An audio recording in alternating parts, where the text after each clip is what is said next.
I just did it. This is why I skip class and don't go to work. This is why I do it. This is for, oh my God. Yes. Oh, he's a giant. God, let's see. I gotta come down. I'm so oh my God.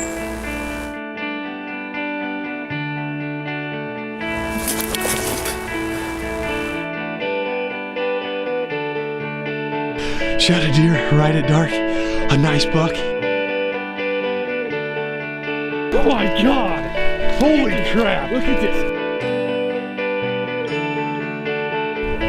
But I got this.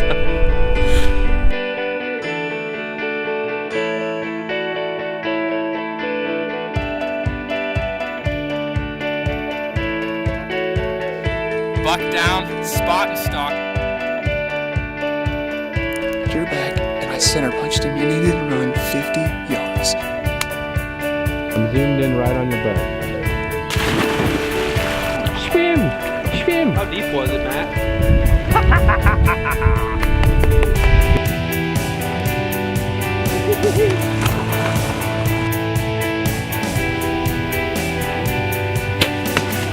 Okay, so we just recovered my buck from last night. That's why we do it, man. I'll never forget this, ever, ever. Everyone has them. A special friend or group of people that they gravitate towards. Typically this bond stems from a commonality that pushes them together. And although my friends and I are different ages, have different careers, and are at different points in each of our lives, we have that one special bond that brings us all together. For us, nothing beats capturing our adventures and sharing them with one another. My name is Grant Putnam, and this is the story of my gang. I guess that you could say my role in my gang is the video and tech guy. Each year, the 6 of us, Jeff, Logan, Jessie, Matt, Garrett, and I, head into the field hoping to make some memories with one another and succeed in harvesting the game that we pursue. Ultimately, sharing that experience with our friends and family. Whether that game is from our home state of Illinois, or even somewhere beyond that, the camera is always a close step behind.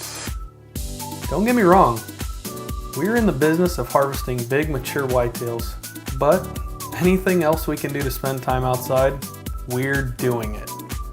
And I've been realizing as of late that hunting is not necessarily about pitting your skills against Mother Nature or even the wildlife that you pursue. I think hunting is, to me, all about the memories that you make and the bonds that you form with the people that are closest to you. And in order to understand those bonds for me, first you have to get to know my friends. First, I'll start with Jeff, or as we call him, Jeffrey. Jeff is 24 years old and is a project manager at a blacktopping business. If there's one thing that Jeff knows how to do, it is bust his ass. That was not by accident either. Jeff comes from a long line of some of the most selfless people that I have personally ever met.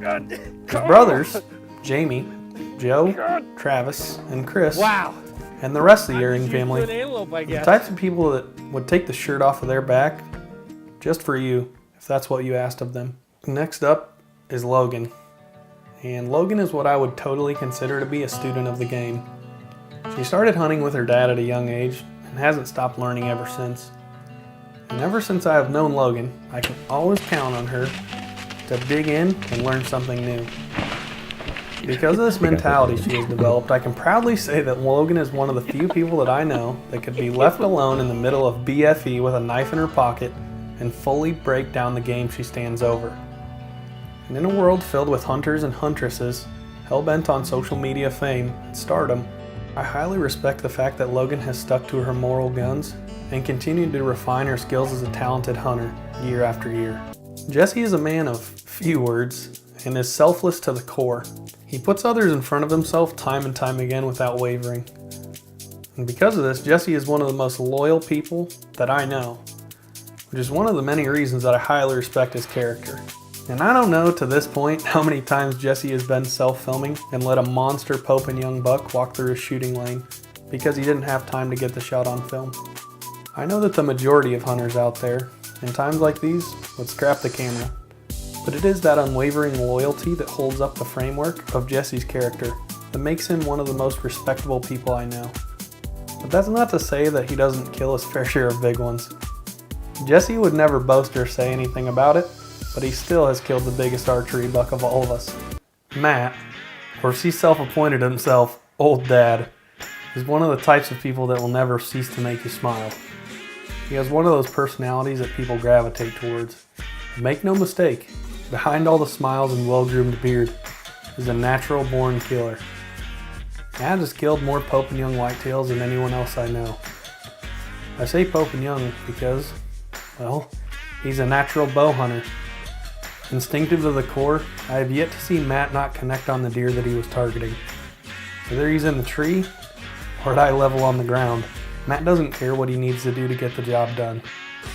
Matt carries this never say die mentality with him throughout the spring and into the summer.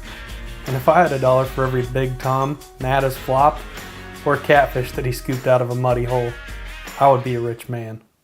Garrett is known to many people that we associate with as my brother. Shoot, I was even the best man at his wedding last year.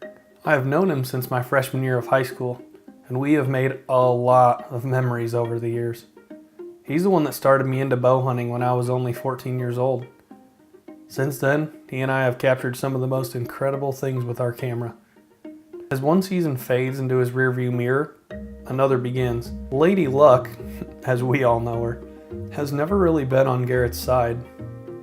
He makes his own luck, and for that reason, I do feel truly bad for the deer and turkeys on the properties that we hunt.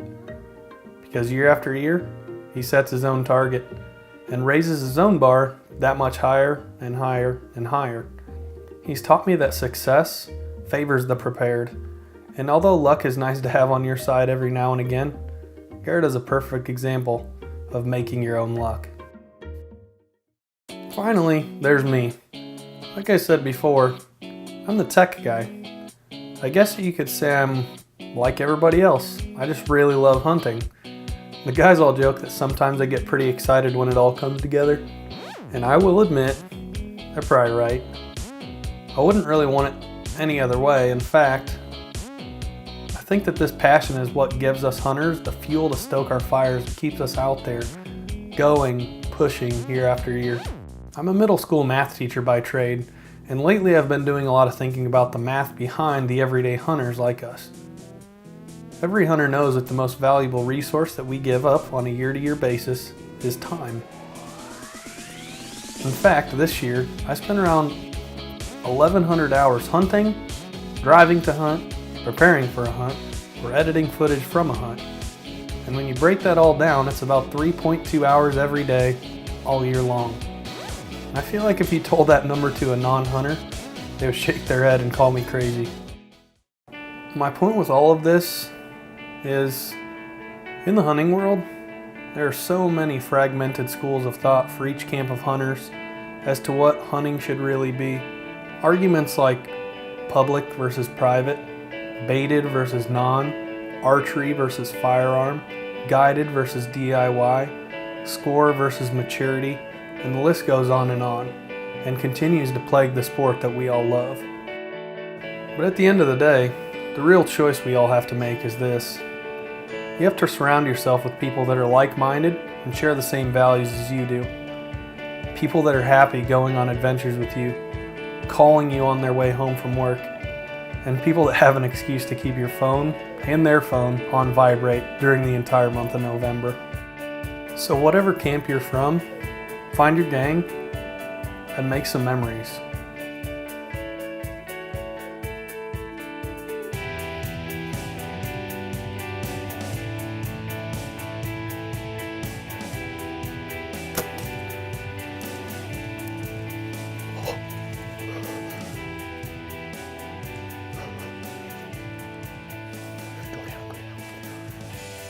Red little giant. Love you, man. I love you.